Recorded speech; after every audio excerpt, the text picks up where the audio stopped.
A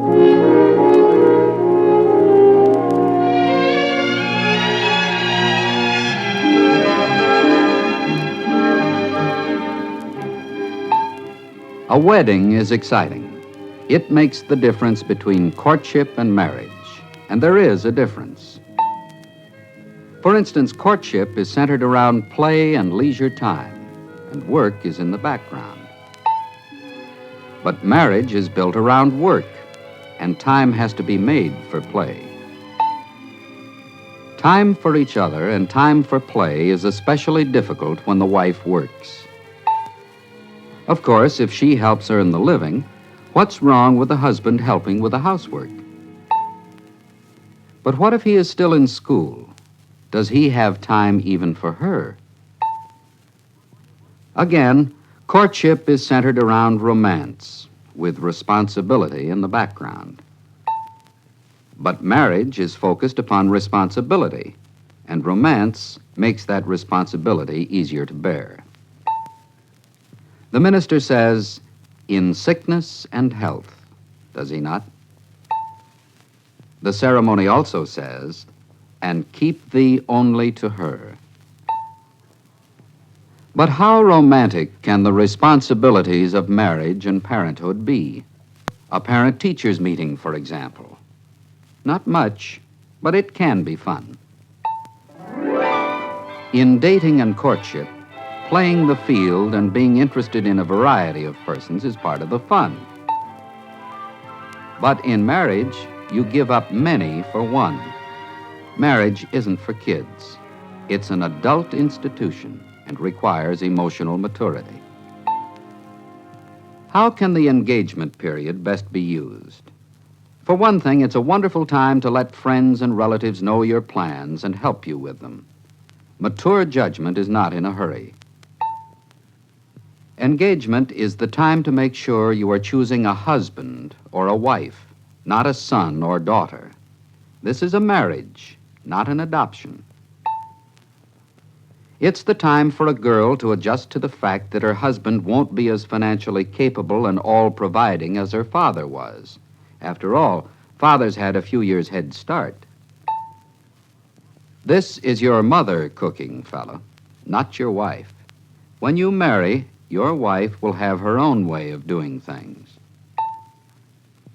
Competition will have its place in marriage, but watch it. You are husband and wife, not brother and sister vying with each other for superiority. In time of decision, mature husbands and wives look to God and each other first. They leave father and mother and cleave to each other. Romance often begins in church. But what about church after marriage? The church provides a larger family of mankind that can keep a couple from isolation and self-centeredness. The church offers a fellowship where a couple can learn how other people live and see things, sometimes differently from the way they do. Worshiping together in church each week gives a couple spiritual strength and inspiration. It gives them a perspective on life. And friends in the church and older people in places of responsibility can give information, encouragement, and assistance so that you won't have to run back to Dad and Mom for everything. That doesn't mean cutting yourself off from the security of family ties. There'll be times when Dad and Mom will appreciate your attention, whether they really need it or not. But some parents may be immature themselves and expect to move in, even though they are able-bodied citizens. It will take a mature son or daughter to speak plainly to them and still not reject them as persons.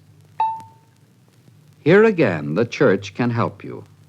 It is God's house, and all four of you can find room here.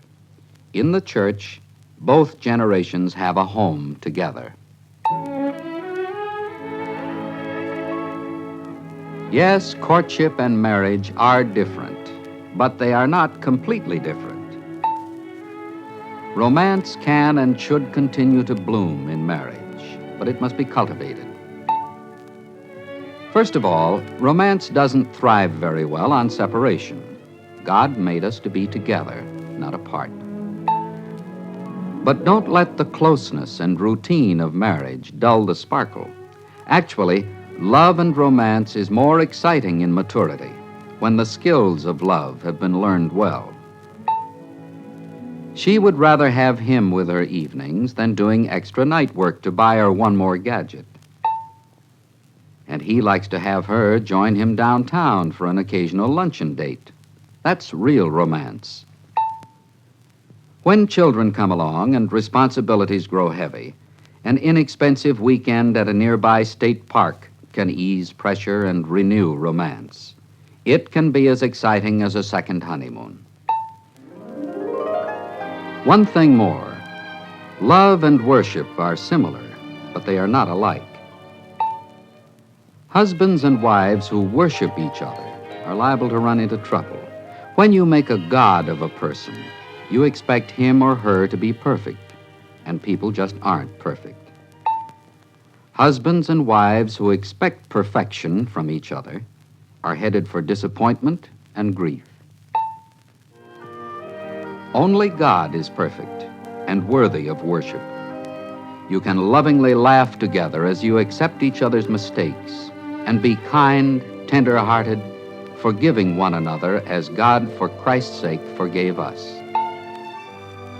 The marriage covenant that binds you together so long as you both shall live is kept alive by the love of God and warmed by fellowship with Him.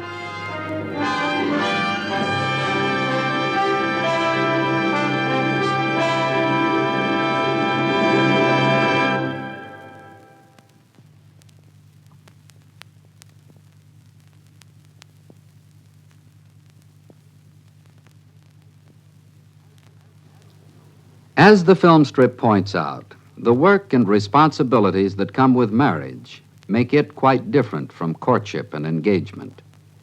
What can a couple do before marriage that will help them adjust to these differences?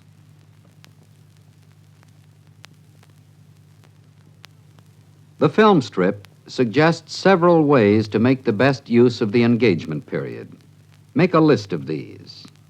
Add others.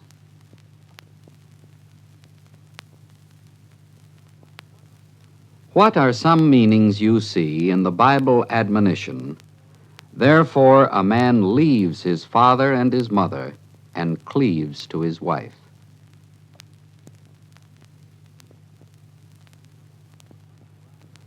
What are some desirable things a church can provide a newly married couple?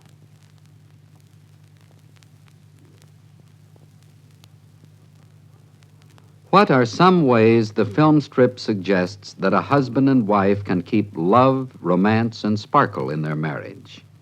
Can you suggest others?